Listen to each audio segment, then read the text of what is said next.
Il y a des choses dans votre maison qui peuvent bloquer votre vie spirituelle sans que vous vous en rendiez compte.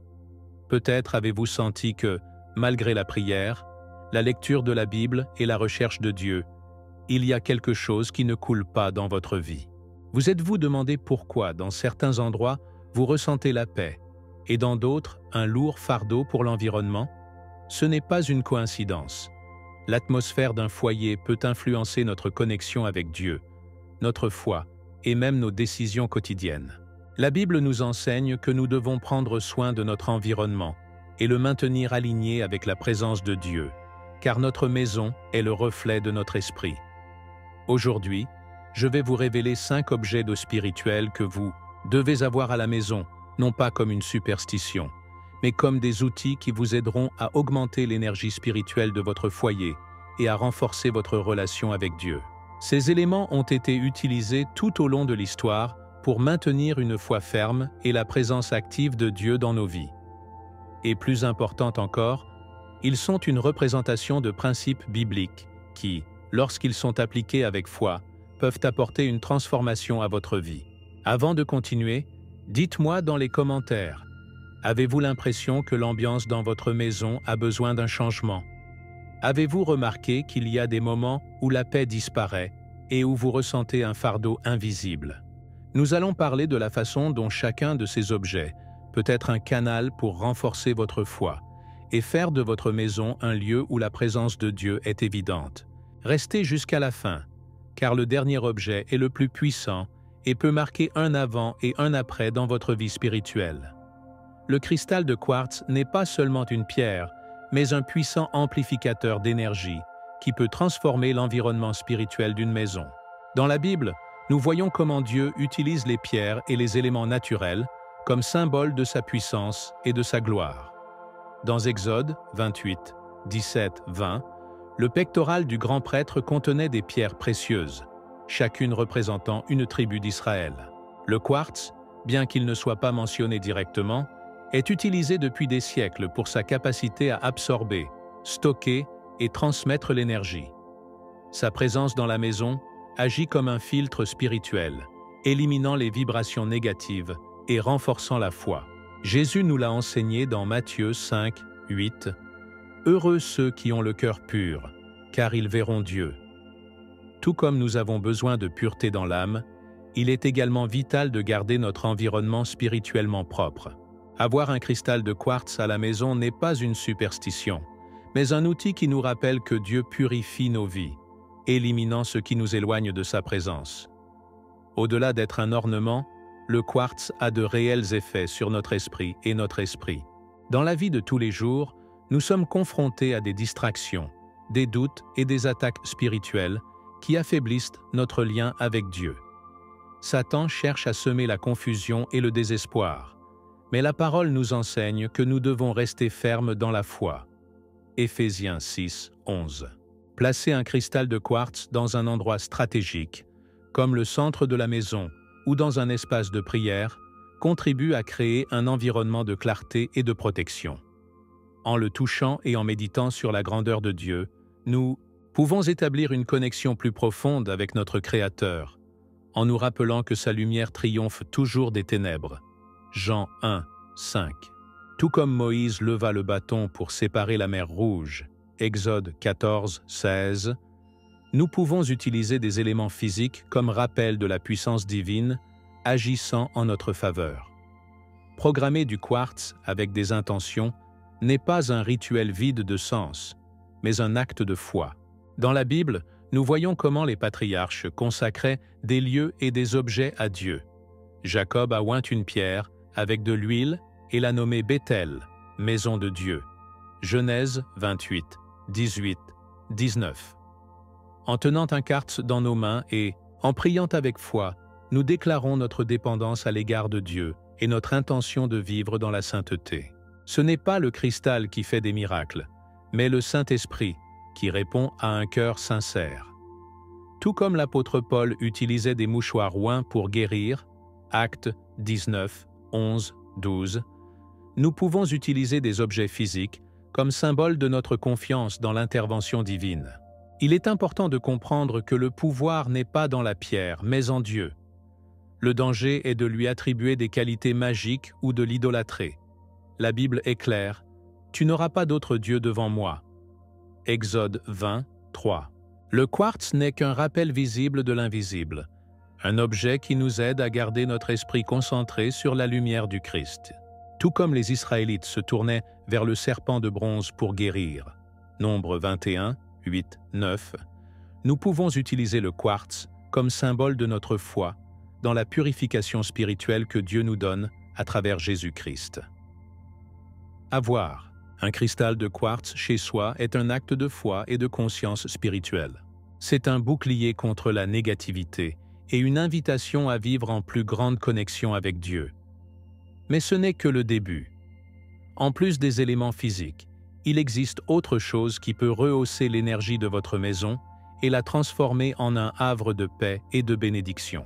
Continuez à regarder car ce qui va suivre changera la façon dont vous voyez votre espace spirituel. Le son a un profond pouvoir spirituel. Depuis les temps bibliques, Dieu a utilisé le son comme moyen de manifester sa gloire et de délivrer son peuple. Dans Josué 6, 20, les murs de Jéricho tombèrent au son des trompettes et des cris de la foi. De même, avoir chez soi un objet sonore comme une cloche ou un carillon éolien peut transformer l'atmosphère spirituelle. Le son n'est pas seulement une vibration dans l'air. C'est un outil pour briser les barrières invisibles et restaurer l'harmonie dans la maison. Jésus nous a enseigné dans Jean 10, 27, « Mes brebis entendent ma voix, et je les connais, et elles me suivent. » Tout comme Dieu nous appelle avec sa voix, certains sons peuvent nous rappeler sa présence et aligner notre esprit sur la fréquence du ciel. Les sons spirituels ne sont pas une superstition, mais une pratique mentionnée à plusieurs reprises dans la Bible. Dans Nombre 10, 1-10, Dieu a ordonné à Moïse d'utiliser des trompettes d'argent pour convoquer le peuple et marquer les moments de guerre ou de célébration. De la même manière, la sonnerie d'une cloche à la maison peut marquer le début de la prière, de la méditation ou simplement un rappel que Dieu habite chez nous. Placer un carillon éolien dans une entrée permet à l'air, symbole du Saint-Esprit, Jean 3, 8, d'activer son son et de renouveler les énergies spirituelles de l'environnement. C'est comme un écho divin qui nous rappelle que chaque brise est un souffle de la grâce de Dieu. Le son a le pouvoir d'expulser ce qui n'appartient pas au royaume de Dieu.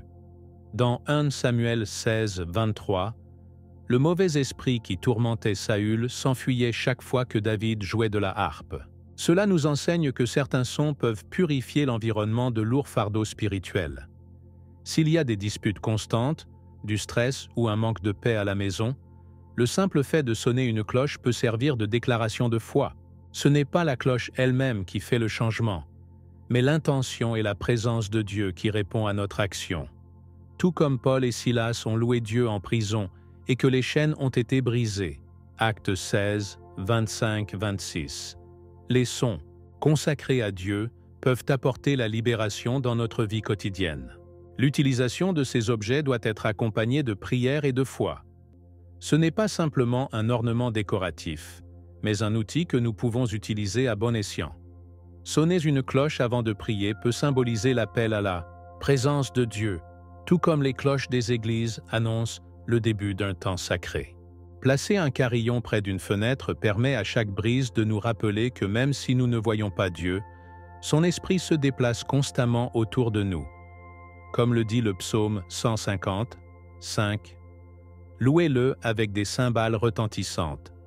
Louez-le avec des cymbales de joie. Chaque son peut être une offrande de louange au Seigneur. Lorsque nous introduisons des sons sacrés dans notre maison, nous déclarons que notre maison est un territoire du royaume de Dieu.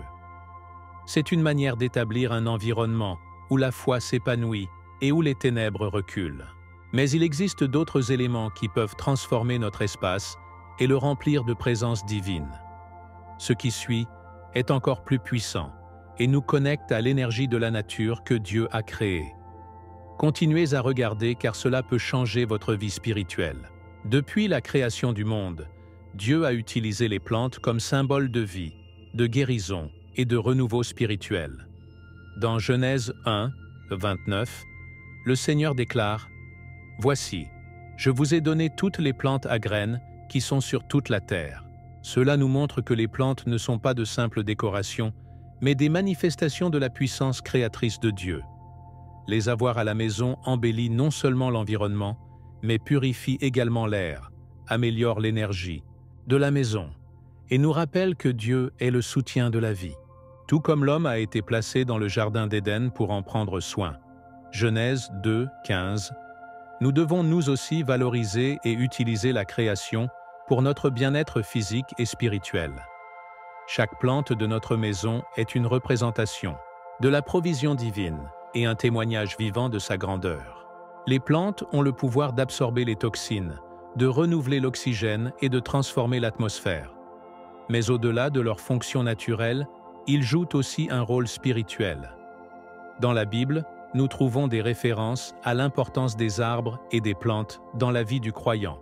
Psaume 1, 3 dit « Il sera comme un arbre planté près des cours d'eau, donnant son fruit en sa saison. » Cela signifie que, comme un arbre fort et bien nourri, notre foi doit être enracinée en Dieu pour prospérer.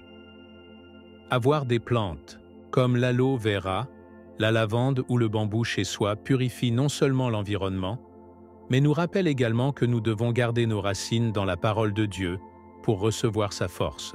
L'aloe vera est connue comme plante médicinale, et ce n'est pas un hasard si la Bible mentionne l'utilisation de plantes en médecine et dans les rituels sacrés.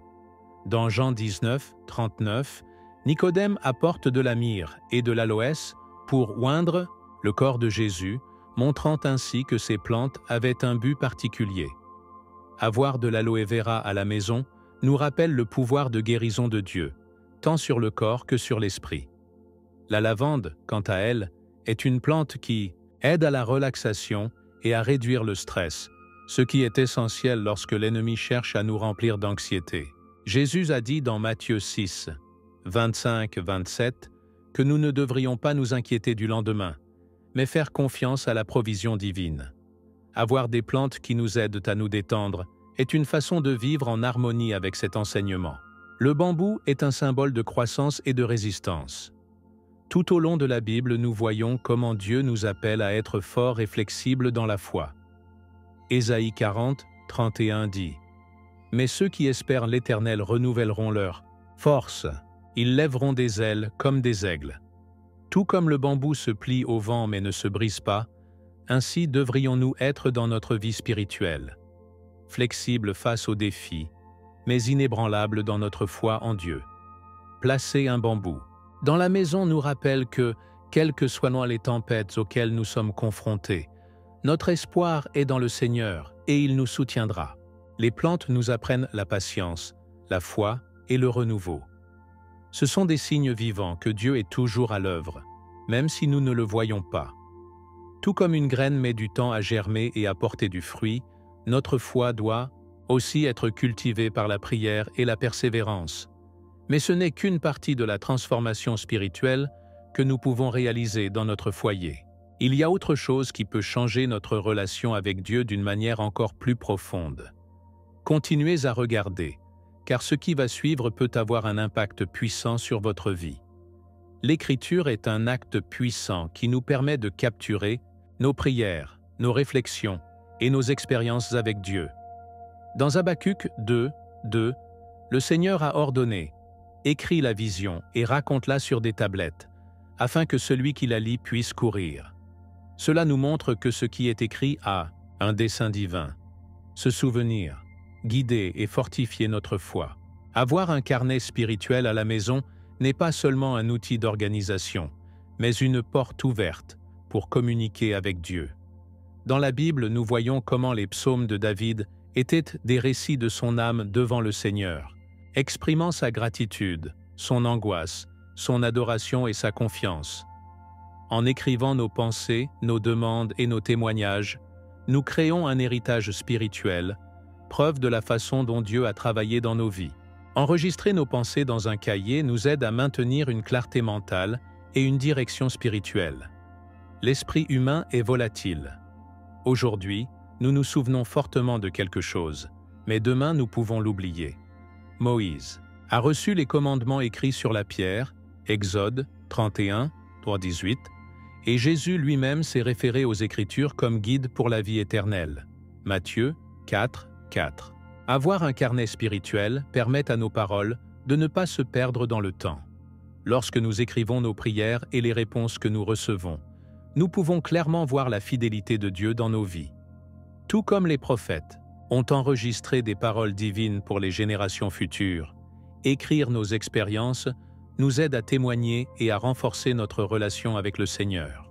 Un carnet spirituel n'est pas seulement un espace pour la prière écrite, mais aussi pour recevoir une direction divine.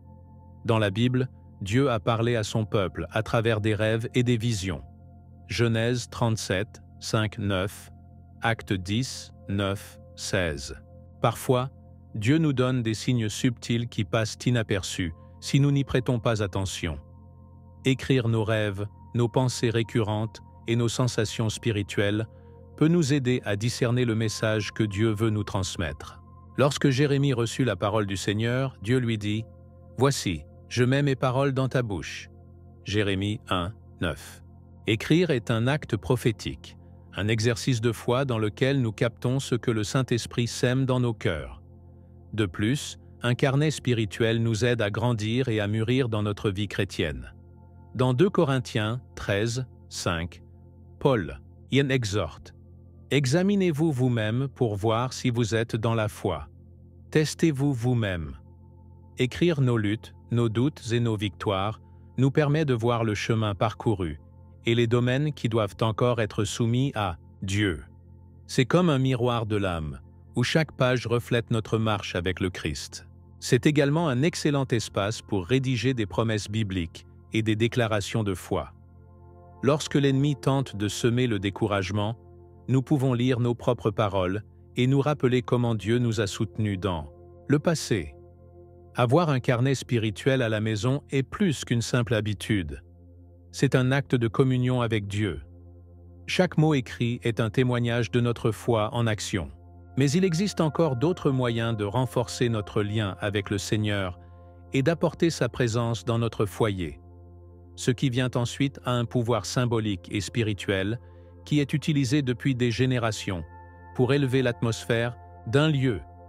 Continuez à regarder, car ce que vous allez découvrir maintenant peut allumer un nouveau feu dans votre vie spirituelle. Depuis les temps anciens, le feu est un symbole de la présence de Dieu, de sa direction et de sa purification. Dans Exode 3, 2, Dieu s'est manifesté à Moïse dans un buisson ardent, un feu qui ne consumait pas mais révélait sa gloire. Avoir une bougie consacrée à la maison n'est pas seulement une coutume symbolique, mais un rappel tangible que la lumière du Christ doit briller dans nos vies. Jésus lui-même a dit dans Jean 8, 12, « Je suis la lumière du monde. Quiconque me suit ne marchera pas dans les ténèbres, mais aura la lumière de la vie. » Allumer une bougie avec une intention spirituelle nous aide à nous concentrer sur sa présence, à éliminer les distractions et à entrer dans un état de prière et de méditation plus profond. La lumière d'une bougie peut représenter beaucoup de choses dans notre vie de foi. Dans le tabernacle, Dieu a ordonné qu'une lampe à huile soit allumée comme symbole de sa présence constante parmi son peuple. Exode 27, 20, 21. De la même manière, en allumant une bougie dans notre maison, nous pouvons dire une prière, demandant à Dieu d'éclairer notre esprit, nos chemins et nos décisions. Dans Matthieu 5, 16, Jésus nous exhorte « Que votre lumière brille devant les hommes, afin qu'ils voient vos bonnes œuvres et glorifient votre Père qui est dans les cieux. » Une bougie allumée peut être une déclaration selon laquelle nous voulons refléter la lumière du Christ dans tous les aspects de notre vie. La couleur de la bougie peut aussi être une manière d'exprimer nos intentions dans la prière. Dans la Bible, les couleurs ont des significations spirituelles. Le blanc représente la pureté et la sainteté, comme les vêtements des saints dans Apocalypse 7, 14. Une bougie blanche peut être utilisée dans les moments de consécration et de purification spirituelle. Le bleu symbolise la révélation et la communication avec Dieu, comme le ciel qui nous relie au divin. Exode 24, 10. Allumer une bougie bleue pendant la prière peut nous aider à chercher une direction et une clarté. Le vert représente la croissance et la prospérité, reflétant l'abondance de Dieu. Psaume 52, 8. Une bougie verte peut nous rappeler que Dieu pourvoit à tous les domaines de notre vie. Allumer une bougie avant de prier n'est pas un acte magique ou superstitieux, mais un symbole de dévouement et de dévotion. Dans la Bible, les sacrifices et les offrandes étaient accompagnés de feu, car le feu représentait la présence purificatrice de Dieu. Lévitique 6, 13. Aujourd'hui, nous n'avons pas besoin de faire de sacrifices physiques, car le Christ a déjà payé le prix sur la croix. Mais nous pouvons utiliser la lumière d'une bougie comme signe de notre désir de nous rapprocher de lui. C'est un rappel que notre foi doit rester allumée et non éteinte par les circonstances de la vie. Comme le dit Romains 12, 11, « Dans ce qui demande de la diligence, ne soyez pas paresseux, fervents d'esprit, au service du Seigneur. » Une bougie consacrée n'est pas seulement un objet dans notre maison, mais un outil qui nous aide à renforcer notre vie spirituelle. Cela nous rappelle que Dieu est notre lumière dans les ténèbres et que, par la foi, nous pouvons maintenir sa présence vivante dans notre maison. Mais cela ne s'arrête pas là. Nous avons parlé des éléments physiques qui augmentent l'énergie spirituelle d'une maison, mais il y a quelque chose d'encore plus important que nous devons comprendre. Ce qui suit révélera comment rassembler tous ces éléments pour transformer complètement nos vies et marcher dans la plénitude de la foi. Maintenant que vous connaissez ces 5 objets tout spirituels, la question est: lesquels avez-vous déjà chez vous et lesquels devez-vous ajouter? L'atmosphère de votre maison influence votre vie spirituelle plus que vous ne l'imaginez. Chacun de ces éléments n'est pas seulement un objet, mais un rappel physique que Dieu est présent dans chaque détail de notre vie. Lorsque votre environnement est aligné sur la foi, il est plus facile de maintenir un lien profond avec Dieu et de vivre dans sa paix. Dites-moi dans les commentaires, lequel de ces 5 objets avez-vous trouvé le plus intéressant? Ian, a-t-il que vous utilisez déjà chez vous? Je veux vous lire et savoir comment vous vivez votre foi dans votre espace personnel. Et si ce contenu vous a aidé, n'oubliez pas de vous abonner à la chaîne et d'activer les notifications, car dans les prochaines vidéos, nous allons continuer à explorer d'autres façons de renforcer votre vie spirituelle. Et maintenant, si tu veux vraiment le savoir comment se protéger spirituellement contre les énergies négatives et les attaques invisibles, ne manquez pas la vidéo qui apparaît à l'écran. Rendez-vous là-bas. Que Dieu te bénisse. Je m'appelle José. Jusqu'à la prochaine fois.